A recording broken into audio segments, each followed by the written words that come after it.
like this? Unbelievable, unbelievable. Being here with our people, with the fans, with the team, we really know how we suffer on this during the season.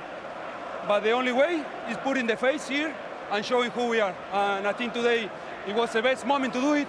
And I think the team, not just the players who were on the pitch, but also on the bench, the staff, everyone was part of that. Is the togetherness you feel with the fans, the energy that's here right now, just maybe the best you've known it? Absolutely, absolutely. I think one important thing that Michael Carrick said, he said, use the energy of the people. And today, I think we did it. And when we are together like this, it's impossible to lose at home. Brian, is it your most special day so far in the red shirt? Yeah, I think it's one of them. Obviously, scoring in front of this stand is unbelievable. In a derby is even more. And like Licha said, the atmosphere, we used the energy of the fans today. And this place was unbelievable today. What's it been like for you in the last sort of week or two? You obviously have the pride of going away and representing your country. And while you're there and you come back, everything's changed. Yeah, obviously. When I came back, a lot of things changed. But I think we have a very good group. We've always been together, stick together. We have fantastic uni. So I think it's unbelievable. Sandra, obviously Brian got his goal. The other thing that happened today is you kept Man City as a whole, but Erling Haaland quiet. Really proud of that. Not just the defence, but the defensive effort as a whole from the whole team. Absolutely, absolutely. When you play against these kind of players, the team defend, not just one or two players. And I think today we defend so good. We were compact all the time, and then you have the confidence to go to the duels. And I think you feel today different energy when you see in the eyes of the player. And I think today the team won. That's the most important for me, and I'm happy with that. It feels like we've been talking about your height ever since you came to England, but a defender like you, not the biggest centre-half, how do you deal with a giant like Haaland, and obviously not just a giant, a top player as well? Being focused the whole game. I think if you give 1 or 2 seconds to Haaland, he will score. And I think you have to be really focused in the game and don't have to be comfortable in the back like nothing happened, because then the switch and the change, the click and the score, they are like this. That's why Haaland every season scored 30, 40 goals. So I think we have to be always focused. Brian, last word on the new manager. How well has he done to bring you together in terms of like the emotional effort, the intensity, but also the tactical switches he made today? How much of this is down to him, to Michael Carrick? Yeah, I think it's a bit of everything. Obviously, it's not easy because we had only 3 days, and I think as I said, because we are all together, we all want to go in the same way, in the same aim as well. So I think we tried to be as focused as possible today. As Licha said, we've been a lot together.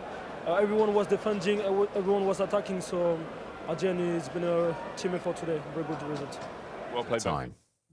What they've done has been absolutely fantastic.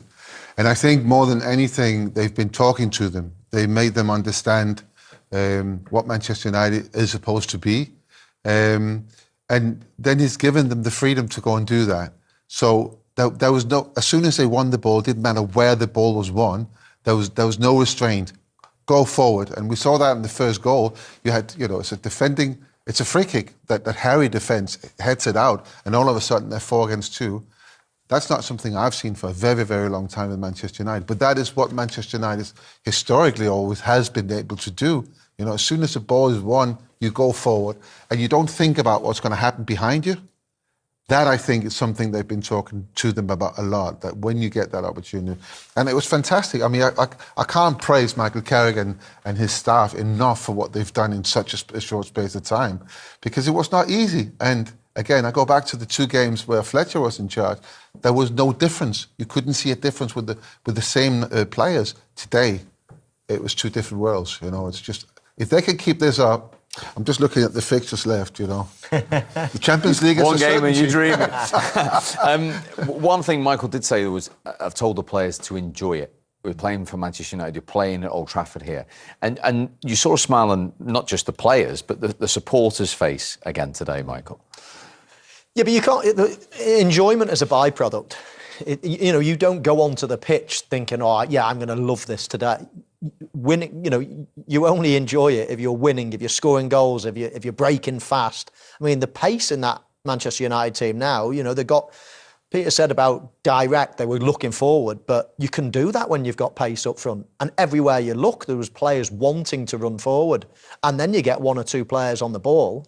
You get Bruno on the ball, you get Kobe Mainoo on the ball. Casemiro was brilliant today. And all of a sudden it looks like a team when you've got those players willing to run forward. So yes, enjoyment. And everybody loves playing football. I mean, it's the greatest game in the world. But I tell you what, it's the worst game in the world when you're playing rubbish as well. And you can't enjoy it then. And these Manchester United players have probably hated football, hated the game for a long, long time. So, yes, enjoyment is really important. But I don't think that you can go onto a pitch and say, oh, yeah, we're just going to enjoy it today.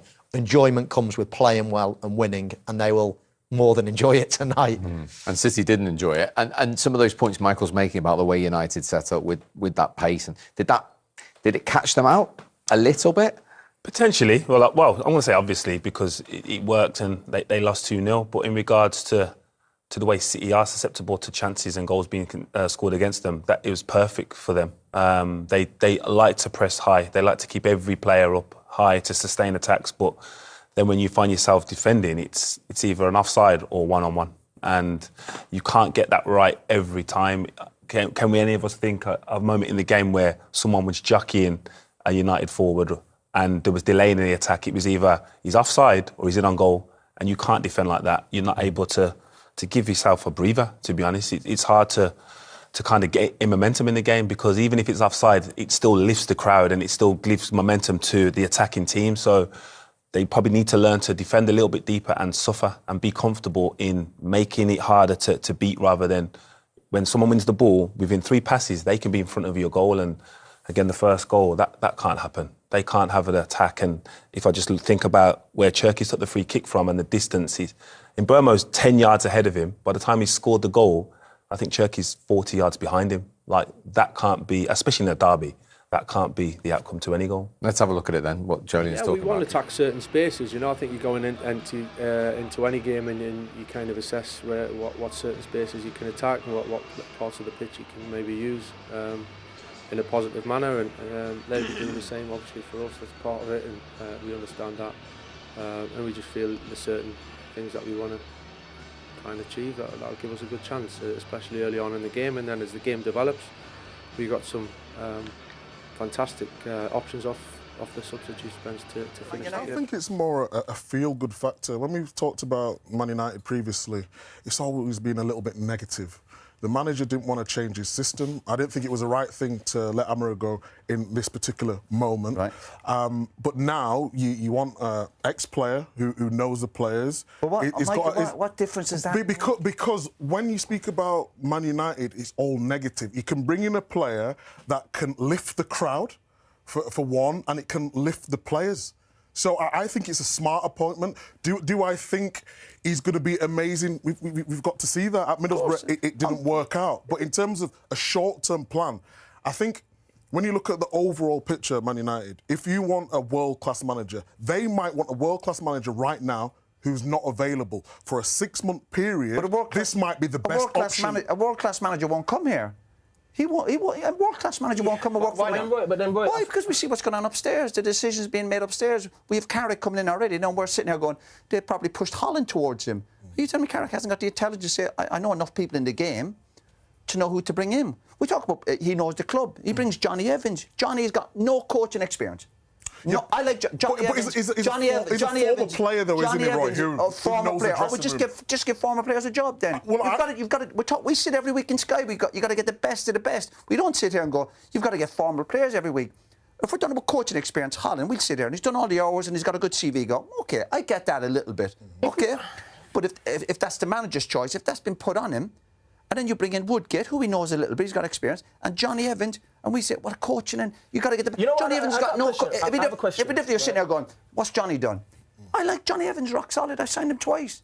It's not an issue with Johnny Evans, it's more an issue with the club and the decision making. Against all odds, United turned up when it mattered most. From the first whistle, they matched City's intensity, defended with discipline, and punished mistakes with clinical finishing. City dominated possession as expected, but United's game plan was perfect, compact at the back, sharp on the break, and ice-cold in front of goal. Old Trafford energy met big game mentality, and City simply couldn't cope. Engaging paragraph 2. The ripple effect is huge. City dropping points at this stage could be a defining moment in the title race, and Arsenal fans will be watching with big smiles, smiling face with hard eyes. Momentum is shifting, pressure is rising, and the Premier League title battle just got even more dramatic. If results like this keep coming, the race is wide open, and anything can happen. Eyes fire.